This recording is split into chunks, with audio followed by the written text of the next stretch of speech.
Hi friends, అందరూ బాగున్నారా? మేమైతే చాలా బాగున్నామండి. ఈరోజు మన వీడియో వచ్చి కందులు చూస్తున్నారా ఫ్రెండ్స్? ఈ కందులు అయితే మా చేనులో పండినాయి ఫ్రెండ్స్.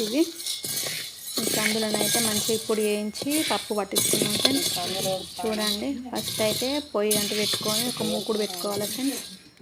మనం అప్పాలు చేసుకునే మూకుడు ఉంటుంది కదా, ఆ మూకుడు పెట్టుకొని వాటర్ వేసుకుంటాం. కందులు పోసుకొని అవి కొంచెం వేడైన తర్వాత కొన్ని వాటర్ చల్లుకోవాలి ఫ్రెండ్స్. ఒక చుక్క వాటర్ చల్లుకున్న తర్వాత బూడిద, మనం పొయ్యిలోనే బూడిద ఉంటుంది కదా ఫ్రెండ్స్, ఆ బూడిద కూడా కొంచెం వేసి ఈ విధంగా దూరగా వేయించాలి ఫ్రెండ్స్. చూడండి,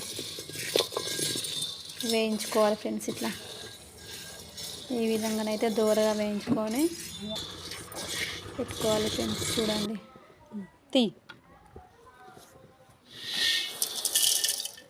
ఇట్లా అయితే తీసుకొని డబ్బాలు పోసుకోవాలి ఫ్రెండ్స్.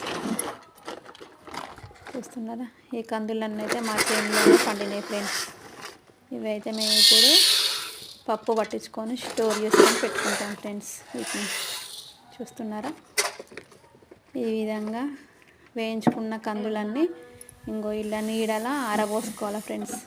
నీడలా ఆరబోసుకున్న తర్వాత మళ్ళీ 2-3 రోజులు ఎండలో ఎండబెట్టుకొని మిల్లు దగ్గరికి అయితే తీసుకుపోయి పట్టించుకోవాలి ఫ్రెండ్స్. పట్టించుకున్న పప్పు అయితే ఇట్లా వస్తుంది ఫ్రెండ్స్. చూడండి, బాయ్.